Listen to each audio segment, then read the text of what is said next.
sorted. It's time to get things started On the most sensational, inspirational, celebrational, obligational, this is what we call the show.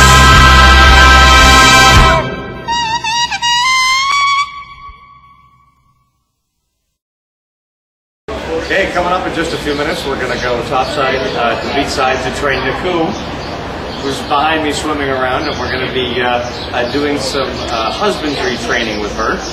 And I did bring some viewer mail with me. One of the interesting questions that I'm even interested in is, what does it take to become a whale trainer? So we're going to find that out when we talk to the trainer as well. So stay tuned, it's coming up on this edition of Animal House.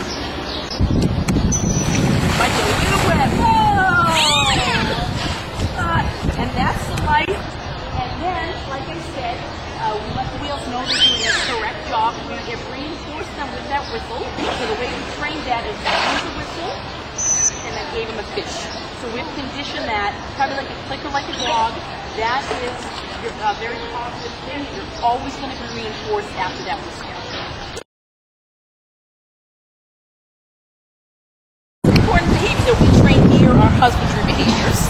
Husbandry means animal health. It's very easy for us to go to the doctors. We get in a car and go.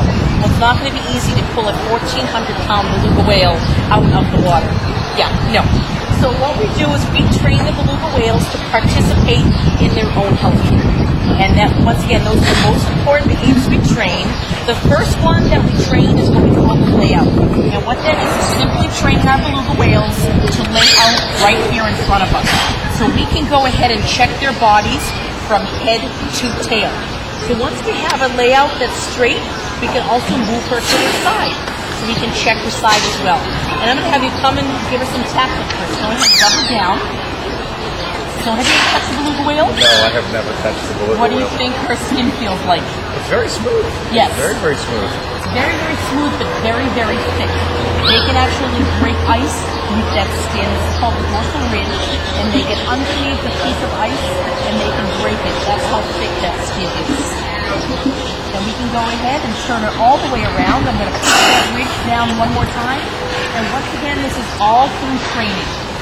We've trained her for various behaviors, and obviously when she does the correct behavior, she is going to get a bunch of fish birds. So we train through positive reinforcement. And you can go ahead and touch her belly side. This is her belly button. So beluga whales are born with umbilical cord that does fall off a couple days after birth. Beluga whales have a very thick layer of blubber. Go ahead and grab the sides and give it a little jiggle. That blubber can be anywhere between 4 to 6 inches thick. That's how thick that blubber has to be in order for them to survive in their environment. Off the waters of Alaska, Canada, Norway, and Greenland. So they are used to extremely cold conditions and extreme conditions. So that's the fundamental part of a husbandry behavior with that layout. We also need to make sure that we can keep them with their eyes.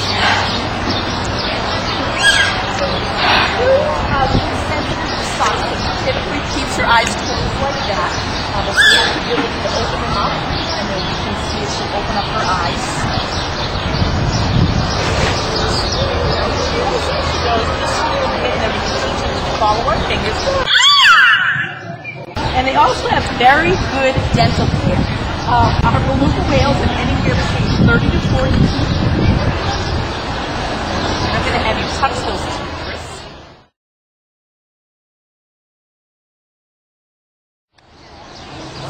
They are flat. Beluga whales do not have sharp teeth. They come in very dull, and if you come in when they're about 2 years old, we want to start to teach them to catch fish, and that's all they're going to get. They're going to get one step. So you can see some have chipped or they have broke, which is very natural, but that's all they're going to get. So another tooth will not come up and replace it. And then you can see she also has some upper teeth. You can lean right over. You can see where those teeth come into. And when she closes her mouth, it's always teeth to gums, never teeth to teeth. So beluga whales do not chew their fish before they swallow it.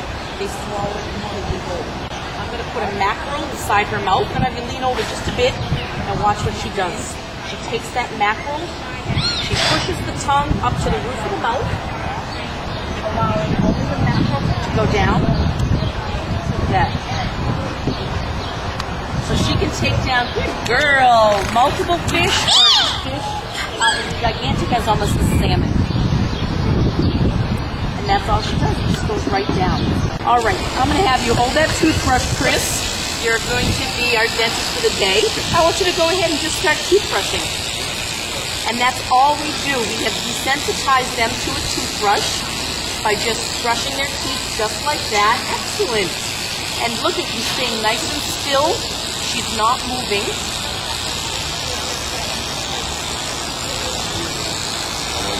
All the way back, yep. Excellent, good. And they do have their own hygienist. Hygienist will come in about once every 6 months, and they will go ahead and take a look at their teeth. If they need to, they can scrape the tartar off the tooth. So what we've done is we've trained them to allow a tool to touch their teeth. So we'll just desensitize them to a pick like this. So when the hygienist comes out, it's really not a big deal. They've seen it before, they've felt it before, and they allow the hygienist to get there and scrape off some tartar. Good. I just brushed the tooth of a beluga whale. I can't get my 9-year-old to brush her own teeth. What does she weigh? She weighs roughly about 1,400 pounds. And you're able to just move her. We're able to move her, manipulate her, and it's just keeping a positive relationship with them. And always letting them know you've done a great job and reinforcing them. So the most important behavior we do train here is what we call a behavioral blood draw or a fluke present. So what I'm going to ask Naku to do is she can go ahead and turn upside down, and back just a little bit, and she is going to present her tail flukes to us. And what this behavior is this is how we collect blood. So when we go to the doctor, we present our arms because that's the best way to find our veins. The best way we're going to find a vein of beluga whale is through their tail flukes. And go ahead, you can touch that. You see all those gray lines? Those are the veins. So the vet staff will come out. They'll go ahead and they'll take a needle, they'll put it right into a vein, and Naku will lay out up to 5 to 6 minutes and allow blood to be taken, which is pretty amazing. And she will just lie here. The behavior is you just lie here, upside down. Her blowhole is obviously closed, so water can't get in. And she will lie here 5 to 6 minutes and allow that blood to be taken. So I think they are much better patients than any humans. We have a lab here right on staff or right on the grounds that can go up and they can spin the blood down and look at anything that you need to see, the WBCs, the RBCs, which is very important. So this is the most important behavior we train here. We need to be able to monitor. We usually take blood maybe once a week, maybe once every couple of weeks. What are you looking for? What's a common disease, say, that a beluga whale is susceptible to? They can get a disease mainly in their blowhole. They can get yeast infections. They can get things down there. Also, something that you can get is ulcers. Sometimes they can get an ulcer down their throat, and we have trained them to accept the scope. So just like when we go to the doctor and they have to put us under, obviously because we have a gag reflex, we've trained our beluga whales because they don't have a gag reflex to take an endoscopy scope down into their stomach. We can take a look at their esophagus all the way down to their stomach to make sure everything is looking good. And she did one up to about 12 minutes. Wow. Yes. We believe in preventative health care. So we are going to make sure that we take good care of them before a disease can come to them. What do you think the copay is for an endoscopy on a beluga whale? Because mine's $20. So what do you think? Pretty remarkable. This is an amazing animal, absolutely. And she is just so sweet and gentle, and I mean, she's enormous. She is. And something that we have trained them and reinforced them is something called a tongue rub or a tongue pet. And that's something that you're going to do now. Okay. So I'm going to show you. You're going to take your right hand and you're going to tap her tongue just like that. You give her a couple fish. makes it a lot easier to know that the's no sharp teeth. All right, I'm going to send her to you, Chris, and go ahead and put that right hand out. Hi, sweetie. Excellent, good. And this is something that they seek out at the end of session. At the end of the session, we let the whales know you are done with your fish, and then they will stick around for hours with us if they could, and get those tongue lifts, which is just pretty amazing. That's how positive they are. A nice squid. Squid.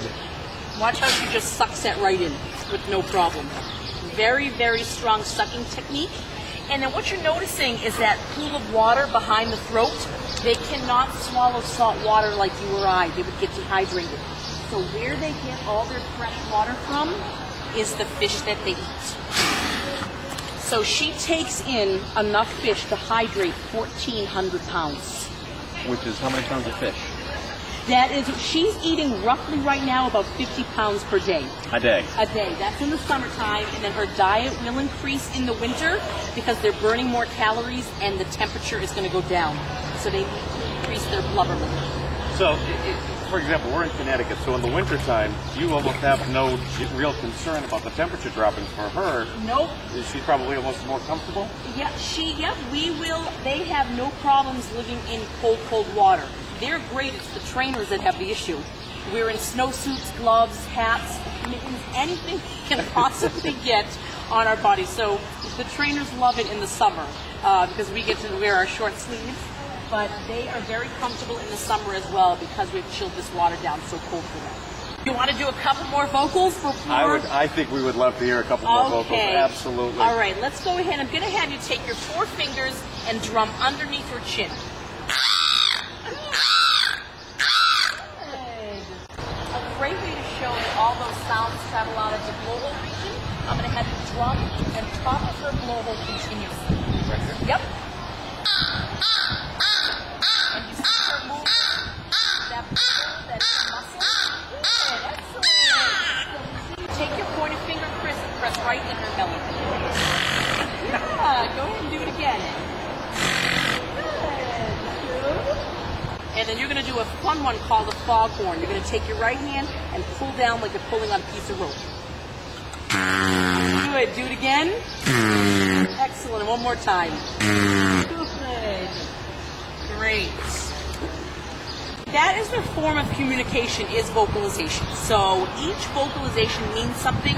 We're not sure what they mean, but by working with them day in and day out, we can detect what a high vocalization means, what a low one means, and definitely by their moods. They all have their own personalities, so sometimes, they could get annoyed or frustrated at one another, and you hear those vocals with that. And sometimes when they're having a good training session, you hear that high vocalization because they know they're going to get fish after that. So we've definitely detected some of the vocalizations by their behavior and their mannerisms. Well, Naku is getting down toward the end of her bucket, so I am going to give her the last of her fish and let her know that is the end of the training session. But like I said, she's going to stick around with us and seek out those tongue rubs. So once we end session, she is not required to stay with me at this time. She can do whatever she wants. But this is all her own choice. She's choosing to stick around and hang out with us to get those tongue rubs. You want to give a couple more? Absolutely, okay, I do. Go ahead. And she's vocalizing with it.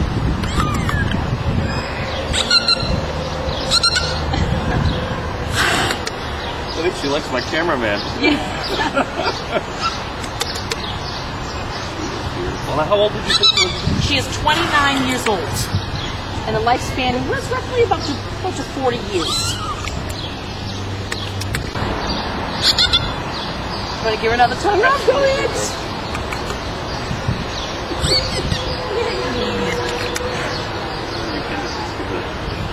It's moving, yes, yep, and yes, all that semi-liquid fat and muscle, that's all that's located in there. We call that the melon, M-E-L-O-N. Now, the intellectual level of a beluga whale is extremely high. Their IQ is extremely high. From research, it's as high as a dolphin, so way up there, up where the dolphin is. And by working with them day in, day out, you can tell how intelligent they are. They're very, very smart. And a person had asked about their learning curve and their personalities. Each one of them has their own learning curve because of their personality. So what it may take to train them take longer or shorter than, let's say, Kilo, one of our other whales. So when you're training behavior, you have to know the personality of your whale to know what steps you are going to use to train them. They're all very different how you train them. Just like a dog. Just like a dog.